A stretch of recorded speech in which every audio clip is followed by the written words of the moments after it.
Hello, WPF. It's Lucky here, and today I'm going to be bringing you guys Magikarp's League's power rankings for WPF Season 7. Today I'm all by myself, so these rankings will be my opinion, and I haven't actually gone over them with anyone else.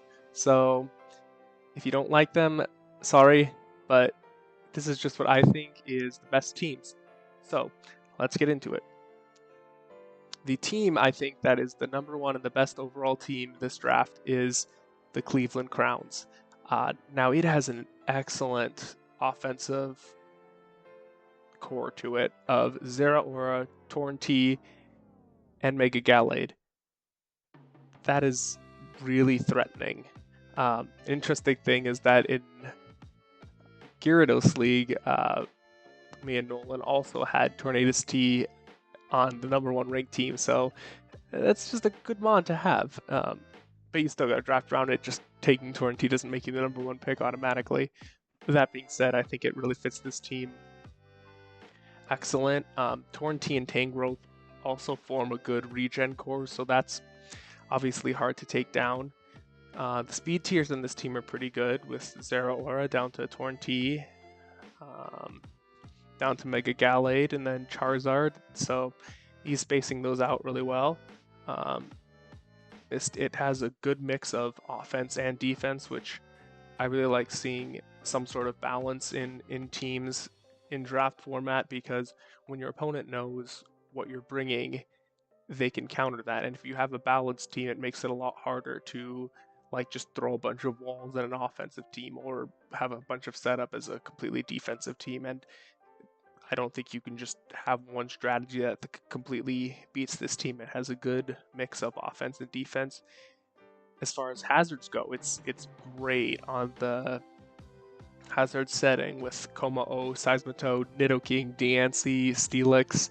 It's 5 rockers right there, so that's really good. I don't think it has any spikes, so that could be something you could add, but Nidoking does get Toxic Spike, so that's really good to get some chip for the team. This team does really like having some chip on it to just come in with Zeraora or Torn or Mega Gallade at the end and just clean up. And Nidoking and Mega Gallade are there for breaking for Torrentee and Zeraora to clean up at the end as well. And then there's Kommo, which can set up and sweep you. So, a couple things that, although this is the number one team, no team is perfect, so you could always make a little bit of improvements. And I think one thing about this team is it doesn't have the best removal. You're relying on either Torrentee or Charizard with boots for defog, and while Charizard is probably going to be wearing boots 95% of the time, and so can defog pretty well, if those get knocked off or tricked or something, then you could be missing a little bit something. And then also, while I think getting a Fairy Dragon Steel Core, Firewater Grass is a little overrated, his Steel and Fairy type are not necessarily the best. So Dragon types could potentially, really strong Dragon types could potentially have a good time with this team, but you've got decent just all-around bulk and Tangrowth that can take a hit and regen out, so yeah. No, team I have ranked number 2 is the British Blaziken. Now this team has a very strong defensive presence with Zapdos, Rotom Wash, Arcanine, and Mega Venusaur. But even though it has this really strong defensive presence that's going to be hard to break, none of those mons are super passive. They all have, I think above base, I don't know exactly what Mega Venusaur's special attack is, but I believe all the rest have above base 100 special attack. So they can be bulky and still hit hard. So that's good that it's going to be hard to break, but they're not just sitting there passive. This team also has really good momentum. It's got 6 momentum users, I think, and they're all very good at it. Hydreigon has U-turn, Zapdos has both U-turn and Volt Switch, Rotom Wash has Volt Switch, Arcanine has Teleport, Barraskewda has Flip Turn, and Cobalion has Volt Switch. So, the hazards are pretty good on this team as well, which helps when you have a defensive team that's going to be forcing a lot of switches to try to break through it. And it has really good speed tiers as well. The one thing that could be an issue, I think, is that outside of Hydreigon, it lacks a little bit of immediate power, I think. Now, like something like Zapdos, you can, and Arcanine, you can run those offensive, and I hope he does, because their offensive sets are actually really good as well. But they do have a tendency to be more defensive, and if that's the case, Hydreigon's really the biggest thing that can come in and hit hard without much setup required. I also generally don't like Cobalion as the only Steel type on a team. However, I think that this team did an excellent job at mitigating that, because Cobalion's secondary fighting typing hurts it a little bit. As a Steel type, you want it to be able to switch into fairies and flying types, but the fighting type makes it only neutral to that. But to switch into flying, you've got excellent switch-ins in Zapdos and Rotom Wash, and for fairies you have Mega Venusaur and Arcanine. So that's really not as big of an issue as it normally might be on a team like this. So again, it's a very solid team. I think it's going to be very hard to have one strategy that can just break through and beat this team. Number 3, I have the Mexico City Volcarona. Now, this team is kind of interesting in the fact that it has 3 Pokemon that create the 2 main cores in Tapu Fini, Ferrothorn, and Charizard X, completing both the Fire, Water, Grass, and Fairy Dragon Steel core, all just in one thing, which allows the rest of the team to a lot of freedom, I think. I will be interested to see how it plays out, to see how consolidating those 2 tiers into 3 Mons is going to work, but I think it'll work well. They all cover each other very nicely. It has a pretty good speed tier at the speed tiers at the top. However, after Tapu Fini, it kind of just drops off to base 60 at Weezing. So anything from that, like 60 to above 60 and below 85, can either run and a boosting nature or just a bunch of bulk. So that could be a bit of an issue, but I don't think it'll cause too many problems for this team. I think Lando T is excellent with this team because the team makes it so it can kind of do whatever it wants. Like, you don't have to rely for it on rocks. You don't have to rely on it for setting up. You don't have to rely on it for breaking. So that lets it take full advantage of the versatility that Lando T provides this team. I also really like webs with this team, for a few things, like Lando T and Charizard X specifically with webs is really scary. Even like in Rock Dusk, it could give the advantage of those other base 110s and stuff and hit pretty hard. That being said, he does only have defog to go along with his webs. So while you want the webs up on your opponent's side, probably if you have hazards up on your side, the only way to get rid of them is to defog, which would then get rid of the webs as well. It also has a little bit of limited special offense. You've got Espeon and Thunder from Galvantula, and that's about it as far as really powerful special offense gets. So an opponent could potentially stack a lot of just physical walls to deal with that. But again, overall, this is a very strong team, and just kind of nitpicking, little improvements you might see. And yeah. So number 4, I have the Rose Tower Copperajahs. I really like the Fairy Dragon Steel core they have of Jirachi, Sylveon, and Haxorus. Sylveon and Jirachi are great Pokemons that are able to Wish Pass, and Haxorus is an offensive threat. This team has pretty good hazard control. It's got Hitmontop and Rotomo, and Mega Aerodactyl even gets Defog, and it's got a lot of hazards as well, with Aerodactyl, Rhydon, Jirachi, Toxic Spikes, and Toxapex. And it has good immediate power, both physically and specially, with Mega Aerodactyl and Haxorus on the physical side and Chandelure on the special side. And with that power, though, it still has a lot of bulk. So again, it's something that it can take hits and dish those out, which is good for a team in league format. And I think Zoroark is actually really good for this team, especially with Toxapex, because you can send it in disguise with Toxapex. Obviously, you see a Toxapex in front of you, you want to hit it super effectively, so especially if it's a mon you know is going to hit that Psychic move, you send in Zoroark and hey, you get a free move off for free. So that's good. The things I don't like about this team, I just don't like Toxapex as a mod in general. I think it's stupid, but it's good. I just don't like it.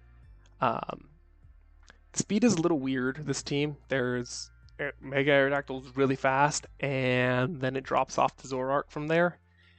And then you have pretty nice from Zoroark down to Chandelure, and then after that it drops off pretty slow again.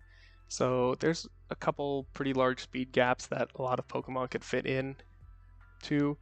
And it's a little bit ground weak, I think. I mean, you've got Rotomo and Aerodactyl. But other than that, I think really strong ground types could potentially give this team a bit of problems. But overall, it's a really good team. I think it's both going to be hard to break and hard to switch into, especially when you've got Jirachi and Sylveon potentially passing wishes if you can pull that off nicely.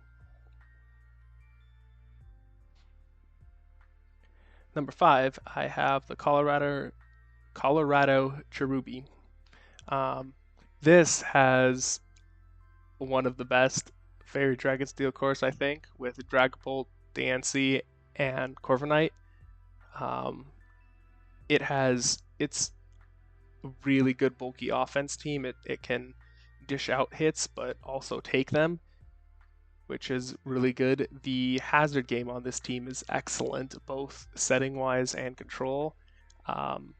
You've got Mamoswine and Rhyperior, and even Mega Diancie with Stealth Rocks. Heracross gets Spikes, which rocks and spikes. This bulky offense really appreciates that, so that's good.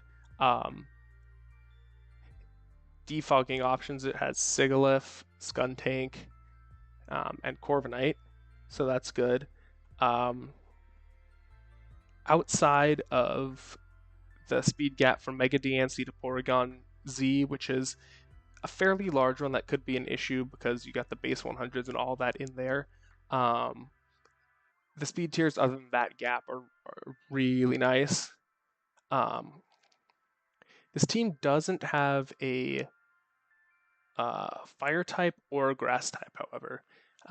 Now, as I've said earlier, I think the type cores are a little bit overrated if you purely just based on the types, and I think this team does a good job of still being really good without that fire, water, grass core, but that is a bit of a gripe, and it doesn't really have any or much recovery. So it can, while it is bulky and hard to take down in one hit, it can get worn down over time. team, rank 6, I have the Southern Swag. First, I'd like to say that logo is excellent. I really like that. Probably one of my favorite logos I've seen, just out of pure enjoyment. The top half of this draft is excellent with Salamence, Gengar, Scizor, Primarina, Megalopony.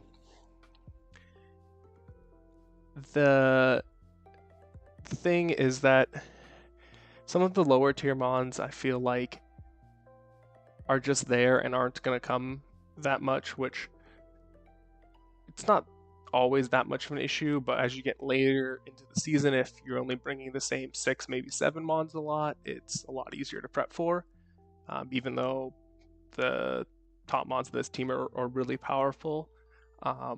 Almost everything on this team can take a hit, which is nice. I think the only thing that can't is Gengar doesn't really like taking physical hits very much. But other than that, everything is decently bulky, which is good.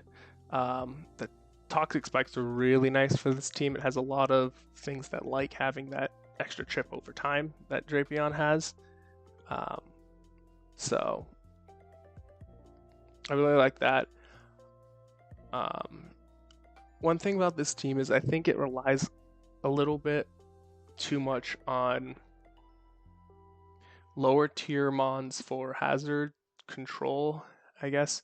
Uxie is a great stealth rocker, but besides that, your hazards are, I think his only other rocker is Alolan Sandslash, which I'll be honest, I don't get on this team. Not entirely sure what it provides. Likewise, his hazard control, he has Mence, but you usually don't want to run Defog on Mence or maybe even Scizor, so Eldegoss is taking a lot of the spinning potentially, or Alolan Sandslash, which maybe that's what they were going for, is something that gets hazards and spin, but I still think there's better options than Alolan Sandslash. It's also interesting with Scizor that you have 2 quad weaknesses to fire on this team. So it's not as big without hidden power, but having 2 of the exact same quad weakness is a little bit iffy in my opinion. But overall, it's still a very solid team, especially at the top. So, number 7, we have the Whitman Whishcash.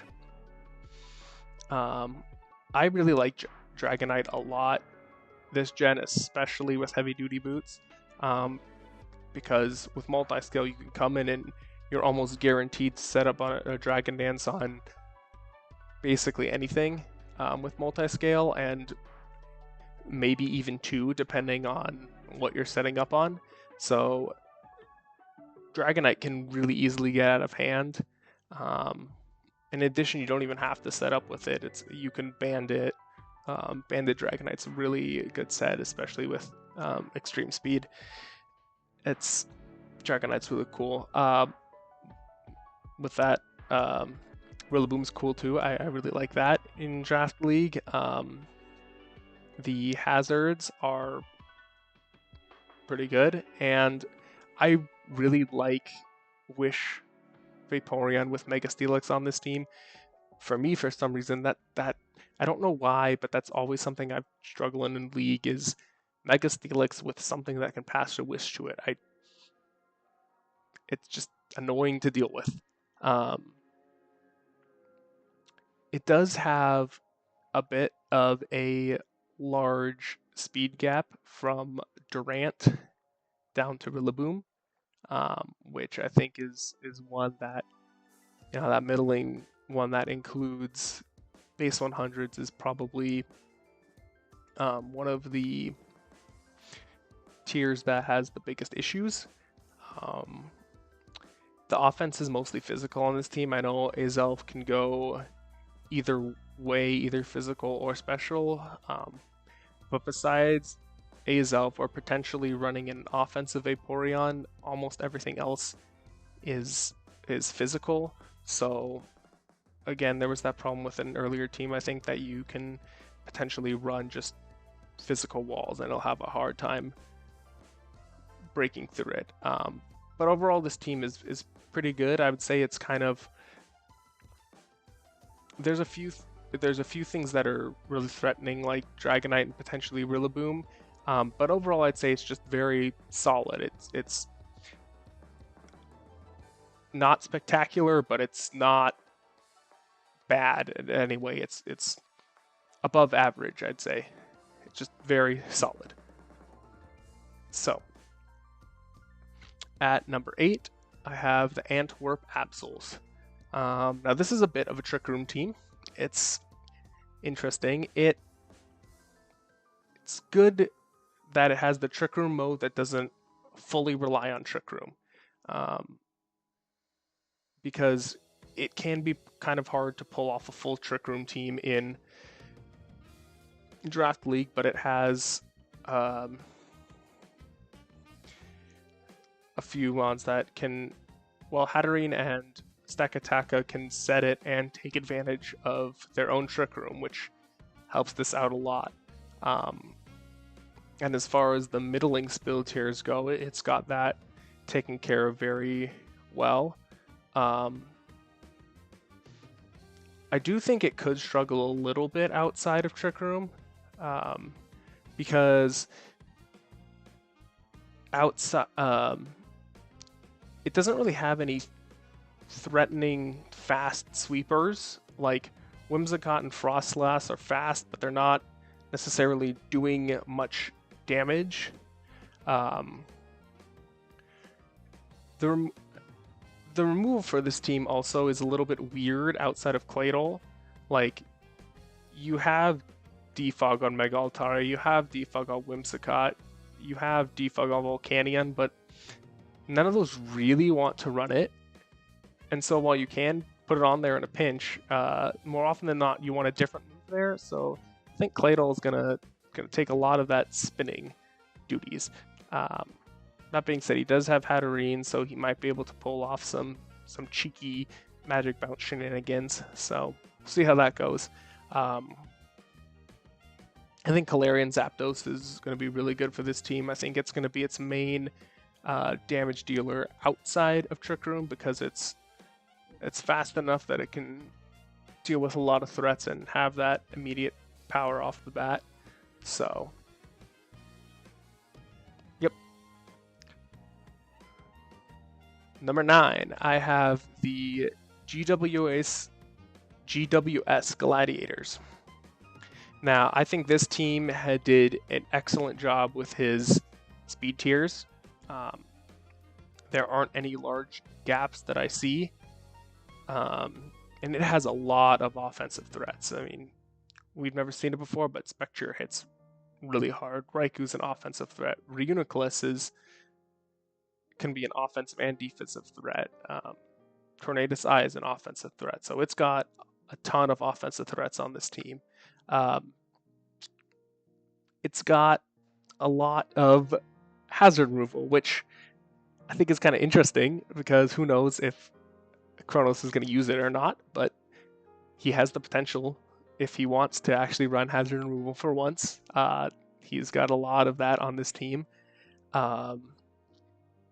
Speaking of hazards, though, his only hazard setter, as far as I'm seeing, is spikes on Klefki, which for an offensive team, you really want those more hazards than just spikes on Klefki, so you can get some chip damage, so you can pick up some KOs that you might not pick up otherwise without that.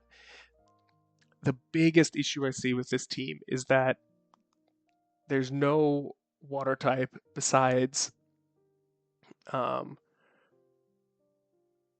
Silvally if you run it with the water memory. And with that being said, besides that and potentially running a bulky Silvally that resists fire and Regidraco, which isn't the bulkiest, this team doesn't have any other fire resists, which when you have a Mega Scizor is a bit of an issue. Like, Mega Scizor, a great Pokemon, I don't think it was supported the best on this team, because you can bring something in and just freely click a fire attack on Mega Scizor, and there's not going to be much to take care of it. So I think he should really look at getting something that can deal with fire types a bit more, because they give this team a lot of issues.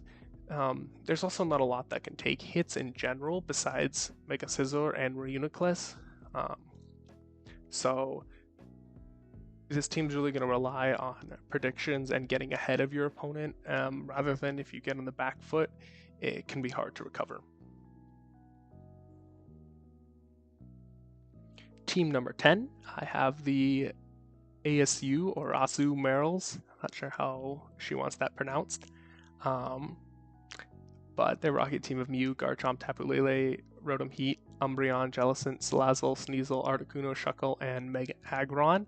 I really like the Garchomp and Mew. They're top threats in the format, and they should help carry this team a lot, maybe even just on their own. And the speed tiers are pretty good. Salazzle and Sneasel in that base 116, base 115 tier. That goes down to Garchomp and Mew, and then Lele. I'm not quite sure about Lele round 1, but I think she thought that Tapu Lele got Psychic Surge, which it does not. So, I don't know. I'm not the biggest fan of Lele without Surge in general, but it is still a powerful special attacker to go along with Garchomp as the powerful physical attacker. It has lots of rocks. And I also really like Articuno. I think Articuno is probably one of the best tier 5s that actually brings a lot of value to a team, and that's important, getting value out of your low tier pick so you could bring it. It doesn't have the she doesn't have the best removal. It's basically Rotom Heat, Articuno, and Mew. And Mew you don't necessarily want defogging all the time, because you want to take full advantage of its versatility, which I think Mew might be a little bit limited on this team. I'm not sure about it. In addition, other than Garchomp and Tapu Lele, there's not a ton on this team that's immediately threatening. And even there's not even a ton of setup under this. So it's an interesting team. I think it's got some really good bones to it, and I think Pulsey has talked about, she said that she's gonna be possibly making some free agent transactions. So after week 1, if those go through, I think this team can easily vault quite a bit higher. Team 11, we have the Indianapolis Zolts. There wasn't a logo for this team, so I'm sorry, and I'm not entirely sure what Zolts is. Obviously, I know it's something, but I don't know entirely what it was supposed to be, so I don't want to guess, so I just went ahead and put the Colts logo in there. But yeah, so let me know what the team is actually supposed to be based on. That would be good. So this team, Tapu Koko, is really cool. Probably one of the top mons of the format. This team is very offensive. It's got great speed, and it has a lot of good speed tiers down to Moltres. And then it drops all the way down to Cradilly. For an offensive team, that can be a big issue, because anything under base 95 speed that Moltres has can just go ahead. Oh, Moltres base 90. Anything under base 90 can go ahead and just throw a bunch of stuff into bulk, or throw some stuff into a boosting nature, which this team is pretty frail for the most part. And some besides Slowbro and Delmise, and both of those share weaknesses, which isn't the best. And you know, if you're not going to be able to outspeed it anyways, and you have such a huge speed gap that you can run boosting natures, things that might be able to take one maybe 2 hits, then from a normal attack are going to struggle once you can get boosting natures. And on the other flip side, it's so offensive, you have to rely on KOing your opponent quickly. If they don't have to worry about outspeeding, they can just throw a bunch into bulk. So I think if you can get something that kind of bridges the gap between Moltres and Cradily, that would help out this team a lot. I also think a strong ground attacker could potentially be an issue.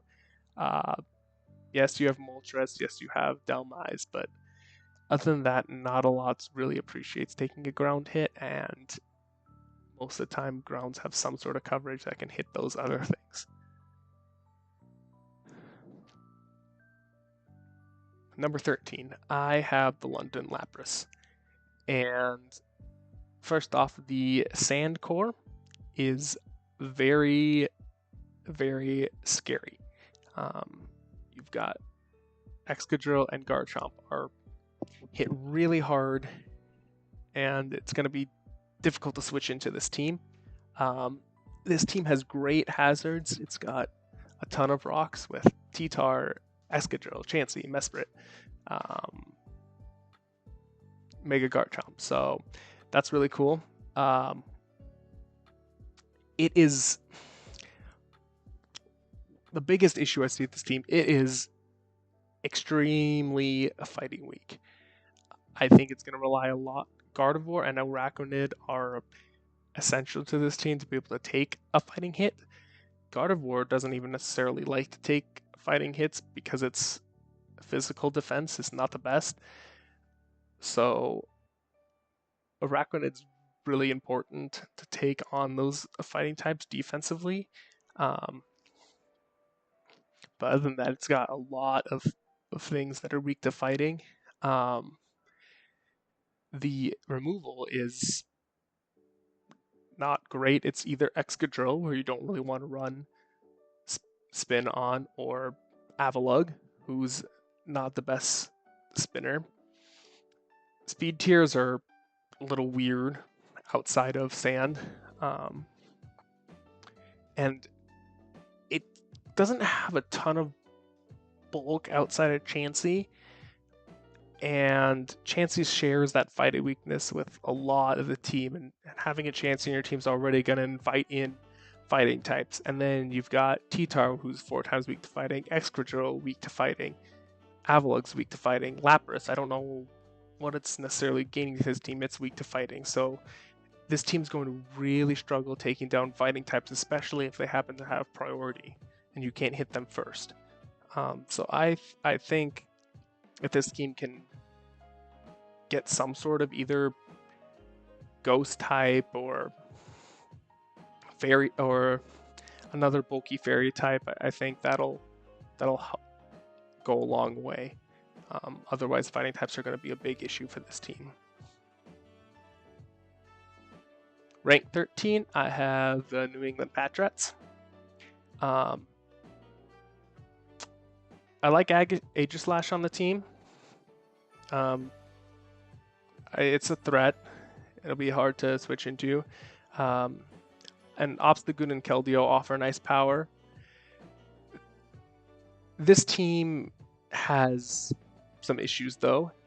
It has 3 water types. However, none of them are very bulky. So it doesn't really have any fire resists that are actually good and actually fire resists. Like Inteleon resists, and I say that in quotes, but it's gonna die to a powerful fire hit. Keldeo has decent special bulk, but its physical bulk is meh. And this team has no hazards that I'm seeing. I guess you could get cheeky with Mega Sableye, but other than that, there's nothing else that can set up hazards. And I don't know if a lot of snipes happened or what, but to me, this team doesn't seem like it fits together. Like it doesn't know what it wants to do. Like you've got the Pinkerton on the team, but nothing to take advantage of its terrain. You've got Ludicolo, but there's no rain. You have Mega Sableye, but you don't have a lot of bulk to go with it. It just seems kind of like they just threw things together and hope it stuck without an overall greater plan in place. And like I said, I don't know if that was because there were some snipes or whatever, but I think a few of these mons like you can look at and be like, I don't know what this actually brings to the team. I don't know if it actually works with else on the team. Maybe I'll switch it out for something different. Number 14, I have the Winchester Weavile. Now, this team started off really, really strong with Urshifu and Clefable and Suicune. And those three, I think, could potentially win games on their own. After that, the draft kind of just went downhill and didn't go as well. I mean, there's some mons that are okay on their own, but I just think this draft has a bit of an issues. First off, I don't know why you have two Hail Setters and nothing to take advantage of it with Mega Bombasnow and Vanillux. I guess for Veil, the Vanillux sets its own, so I don't know, and there's not really a lot that completely takes care of the Veil. I think Leafeon is just there. I don't know how that fits the team. The only hazard removal is Cloyster or Ditto if you happen to copy something that has some sort of removal on it, and this team has a lot of things that are weak to hazards, so that's not the best.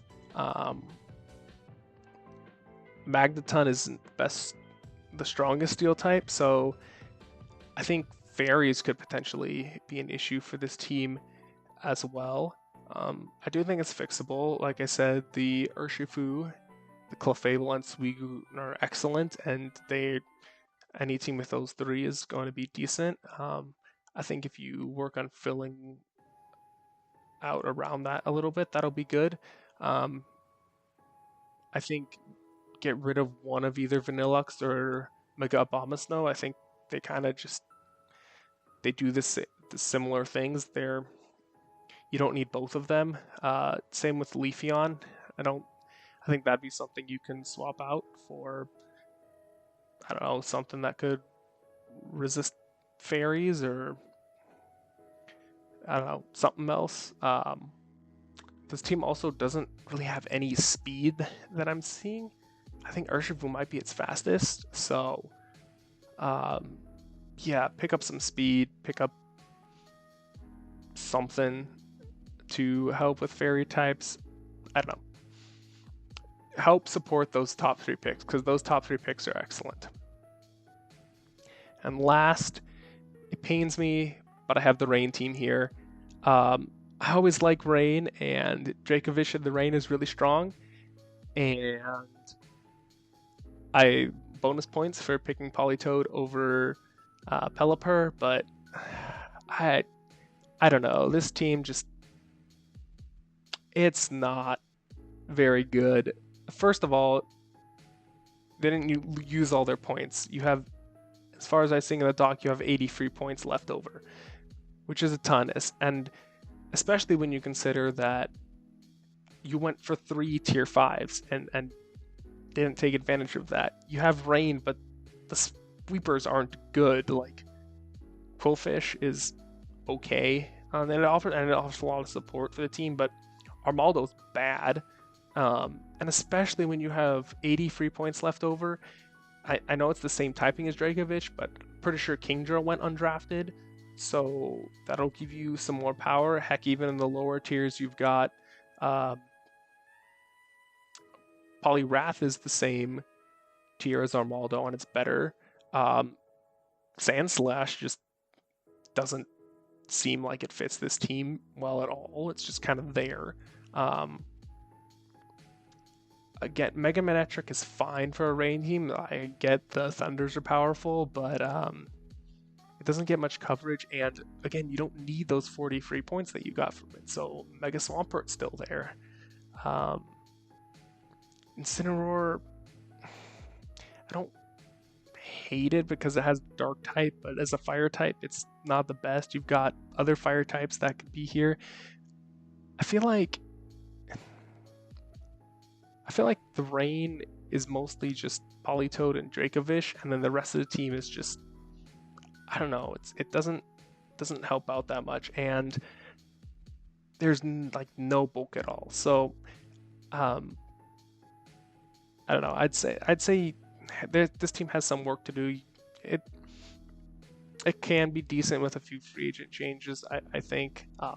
If you want some advice, let me know. I did a couple videos on rain teams. I've had some experience with rain teams, but yeah.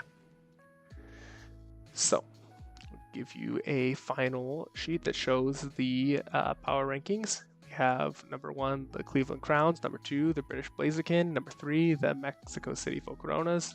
Number 4, the Rose Tower Copperajahs. Number 5, the Colorado Churubi. Number 6, Southern Swag. Number 7, Antwerp Absols. Number 8, Whitman Whishcash. Number 9, GWS Galladiators. Number 10, ASUMarills. Number 11, Indianapolis Zolts. 12, the London Lapras. 13, the New England Patrats. 14, the Winchester Weavile. And 15, the Nation of Crows. Those are your power rankings for post-draft power rankings for Season 7 of the WPF Magikarp League. See you guys later.